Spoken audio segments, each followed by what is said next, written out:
સૌ કોઈનું સપનું હોય છે કે પોતાનું ઘર હોય અને મહેનત બાદ માણસ પોતાનું ઘર લઈ પણ લે છે, પણ અંતે ખબર પડે કે જે ઘર લીધું છે તેની બીયુ પરમિશન જ નથી। આવો જ એક કિસ્સો અમદાવાદના નવા નરોડા ખાતે આવેલા સ્વામિનારાયણ પાર્કમાં બન્યો છે, જેમાં 1600 ફ્લેટ અને 200 જેટલી દુકાનો બનાવવામાં આવી છે।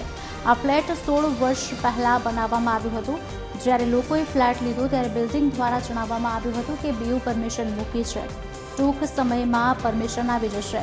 લોકોને વિશ્વાસમાં લઈ બિલ્ડર દ્વારા તમામ ફ્લેટ વેચવામાં આવ્યા હતા અને હવે આ ફ્લેટ બન્યાને 16 વર્ષ થઈ ગયા છતાં હજુ સુધી બીયુ પરમિશન ફ્લેટ ધારકોને મળી નથી, જેના કારણે લોકો ચિંતામાં મુકાયા છે।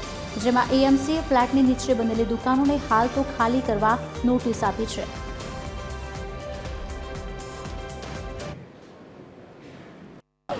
હું છેલ્લા 13 વર્ષથી અહીંયા આગળ રહું, સોરી 2013થી અહીંયા આગળ રહું છું અને હર વખતે બિલ્ડર સાથે જ્યારે મિટિંગ થાય કે એમના માણસ સાથે મિટિંગ થાય ને ત્યારે એક જ વસ્તુ કહે છે કે ભાઈ પ્રોસિજર ચાલુ છે। પછી લાસ્ટ ટાઈમ અમે કોર્પોરેશનમાં પણ જઈને આવ્યા તો કોર્પોરેશનવાળા કહે છે ભાઈ ધર્મદેવ તરફથી કોઈ ફાઇલ ચલાવવામાં આવેલ નથી। જ્યારે એને મકાન અમને સેલ કરે ત્યારે એવું કહીને સેલ કરેલા હતા, મકાન અને શોપ બંને એ લોકોને કોમર્શિયલવાળાને પણ એવું જ કહ્યું હતું કે ભાઈ બીયુ લઈ આવવાની જવાબદારી મારી છે, પણ ક્યાં સુધી? છેલ્લા 14 વર્ષથી અમે લોકો ફાંફા મારીએ છીએ બીયુ માટે અને બીયુના કારણે અમને લોકોને બહુ તકલીફ પડે છે। મારી દુકાન તો 4 વર્ષથી છે, ફ્લેટ મારો 2013થી અમે અહીંયા રહેવાનું ચાલુ કરી દીધું છે। પ્રોબ્લેમ એવું છે કે અત્યાર સુધી અમે બિલ્ડર જોડે ઘણી મિટિંગ કરી, ઘણી વખત વાયદા વચન આપ્યા, કોર્પોરેશનમાંથી એ લોકો ચેકિંગ માટે બી આવ્યા હતા, પણ પછી એ લોકોના મિલી ભગત કહેવાય કે જે બી હોય આગળ કશી પ્રોસેસ થતી નથી અને પછી મેમ્બર એમના કામમાં વ્યસ્ત થઈ જાય છે અને પછી વાત વધતી જાય છે। દર વખતે જ્યારે બિલ્ડર જોડે મિટિંગ કરીએ છીએ ત્યારે એમનો માણસ ચેન્જ થઈ જાય છે, એટલે દર વખતે અમારે નવેસરથી બધું એમની જોડે ચર્ચા કરવી પડે।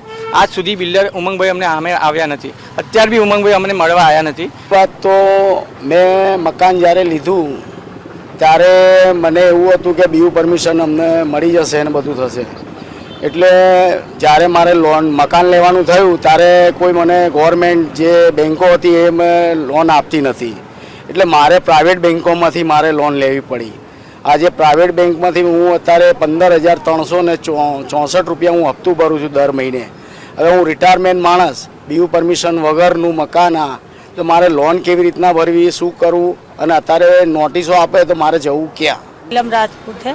हमको 2 साल हो गया इधर मकान लिया तो हमको 15 लाख की लोन करानी पड़ी। अभी वो 15,000 महीने का भरते। हमारे हस्बैंड जो है किडनी पेशेंट हैं और अभी हम हफ्ता भी नहीं भर पा रहे हैं। यहाँ पे ऐसा हो रहा है और कोई बेचना चाहते तो कोई लेने को भी रेडी नहीं है और हम हफ्ता भी नहीं भर पा रहे हैं, बहुत दिक्कत में है।